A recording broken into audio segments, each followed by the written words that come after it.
Hello everybody, welcome to episode 5 of the Alfred.e22racing podcast. Thank you to everybody for your support in the first 4 episodes. They've all done really well and I greatly appreciate it. And please please like this video, subscribe, and comment down below. Anything, it'll really help out the channel, so please like, comment, and subscribe. And here on episode 5, we have our first special guest. So here she is right now. It's our puppy, Angel.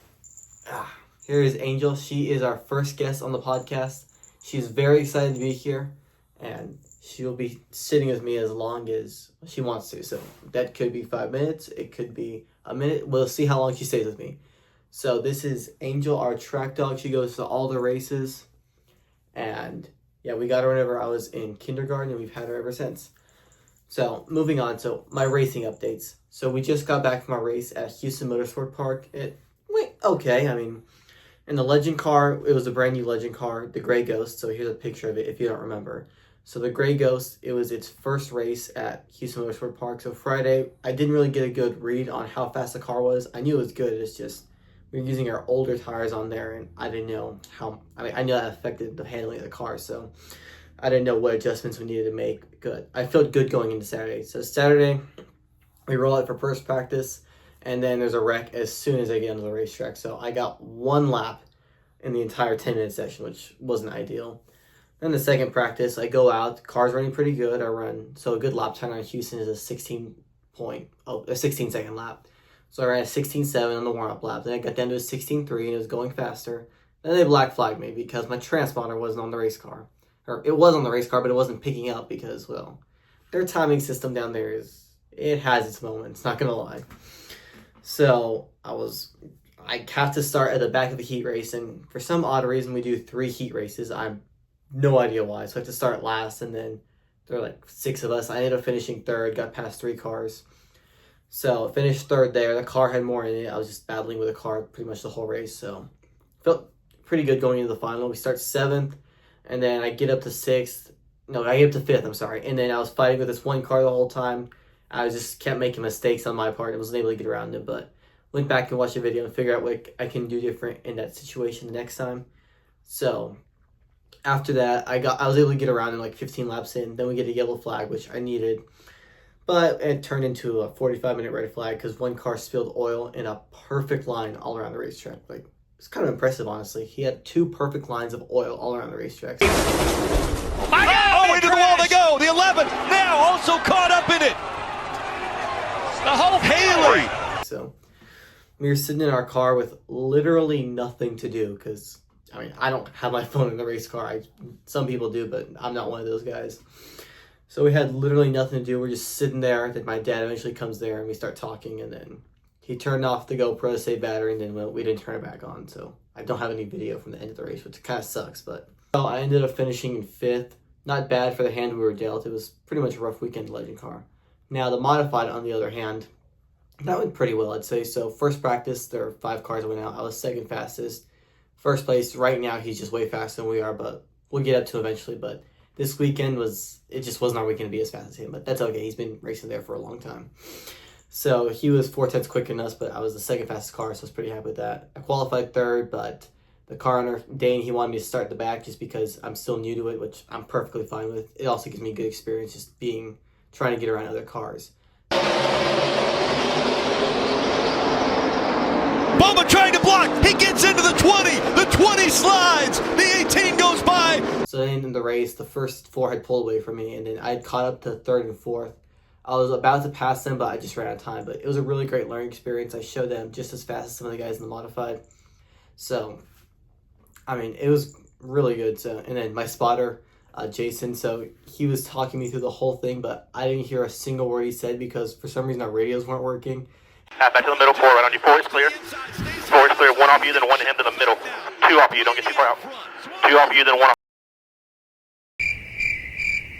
And then he came in, whenever I came in, he said, "What'd you think about whatever I was telling you?" I'm like, "What'd you tell me?" And then he started explaining to me everything that he was telling me during the race. But overall, it was a good learning experience. I'm feeling really good for our next race on June 27th. That's about a week and a half from now, so it'll be a good week. It'll be a good weekend. I have a good feeling we can win the Legend car race. And the mod, I think we can compete for a podium. So really excited about that race in in a week and a half from now. Okay, so now I will be talking about our diecast segment for today. So, sorry, Angel, but I'm going to have to put you down here for a second. So, I got 3 cars to show today. So, here is Joey Logano's 2014 Shell Pennzoil 124. And this is a special edition because it's a chase version. So, what that means is, so in 2014, NASCAR introduced a chase for the Sprint Cup. It was this whole thing where it had eliminations. Completely divided the fan base, but that's not what this is about. So it has a yellow stripe on it, and they did yellow numbers for being the first year. And Sprint was a sponsor of the Cup Series back in 2014, so they made everything yellow to make it a big deal for the chase for the Sprint Cup. So this is that diecast, and the reason this one's so special to me is because this was my first ever Joey Logano car, the 164 of that. I got this whenever I was 7 years old. I've had this for a long time, probably one of my favorite cars that I have. So you can tell I've really played with it, but this was my first ever Joey Logano car, so then I got this for Christmas a few years ago, the 124 of it. And then since the 24 Hours of Le Mans just happened, I thought I'd show this car. It is a Ken Miles 1966 Ford GT. I got this at the Shelby Museum in Las Vegas. Really good looking race car. I saw the car itself. Here's a picture of that. So, yeah, the trunk opens and then they have the spare tire up here. Really cool car. So he won Le Mans in 1966, but they came up with some rule that because he started in front of his teammate, who was his teammate? McLaren, Bruce McLaren, that McLaren actually drove a further distance, so McLaren won the race. So this car technically won Le Mans, but they gave it to his other teammate. It's in the movie Ford versus Ferrari, which is one of my favorite movies. But yeah, those are 2 cars for the diecast segment. And yeah, now it is time for Al's antics. So this is what my dad will be talking about today. So here it is. Yeah. Next thing I want to talk about in this fancy podcast is the number of races I entered Alfred into. He was 12 years old, which is a little later than most, but I was like, you know what? I got to give him as many races as I possibly can. So I had him race 2-stroke and 4-stroke, and everybody kept telling me, oh, no, you can't do it. You know what? You can do whatever you want. I got so tired of people telling us what we should or shouldn't do. Heck, it's our kid. We can do whatever we want. So Alfred's won races in 2-stroke, 4-stroke when he was in junior, 2-stroke, 4-stroke, oval, legends, road course legends, and shifter. So he's won races in everything, which gives him so much more experience and more bang for the buck. So you know what? We're going to do whatever we think is right for Alfred. Yeah, so everything he just said actually happened. So he was always having me in a race, but ended up working out pretty good, I'd say. So thank you, Dad. Even though it wore me out a lot at times, but it was great character building and it really helped me develop as a driver. Now, let me check.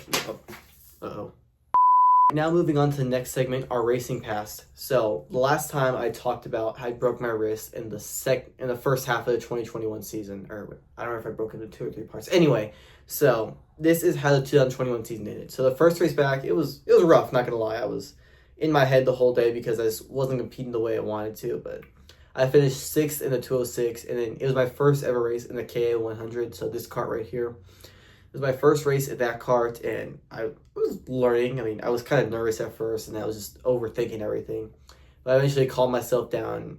I don't remember where I finished that race, but it was a decent finish for it being my first time. I fought with a couple of guys, and then it was a good race.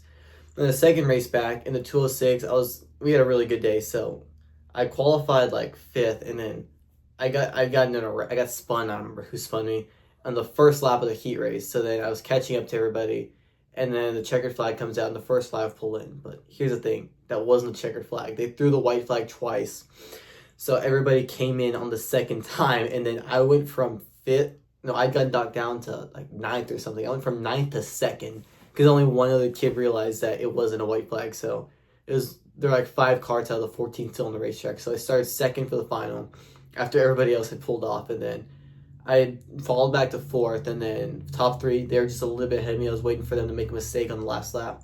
2nd and 3rd crashed into each other, so then I finished 2nd. Then we get back to the tech barn, and then we're weighing, and they said, you won the race. I'm like, what? So I was like shocked.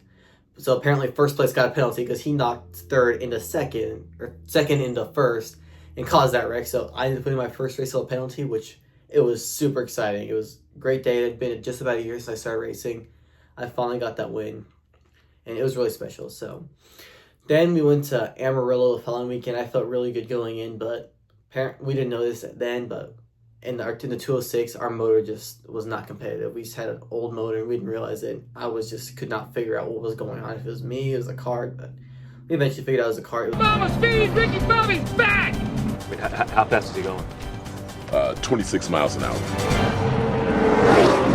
It was definitely a learning weekend, but positive experience. And it was also my first regional race in KA. I mean, I got my butt kicked. There's just flat out saying it, but I learned a lot just because a lot of good drivers came from that field. Like a lot of the guys I raced against there, they're now in cars now. So I was competing against some really good drivers at that point.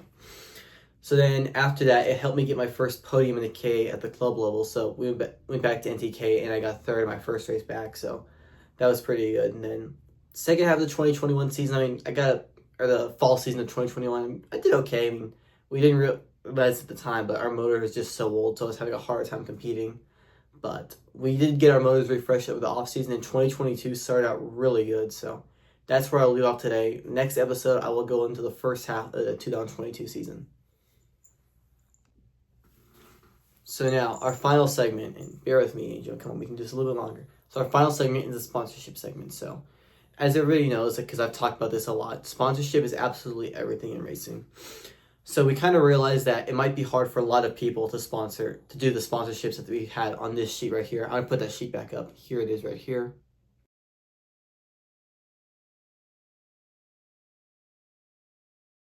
So if you still want to support us, we also have many other things. So right here, I'm reading off the list that I was given. So here's some things you can sponsor. You can sponsor our Legend Car entry fee at Houston, which is $30.